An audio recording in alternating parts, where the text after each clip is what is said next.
Today we're building a dramatic freeze frame action poster.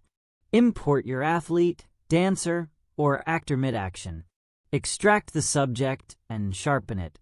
Add blurred motion trails behind the subject using duplicated layers and motion blur.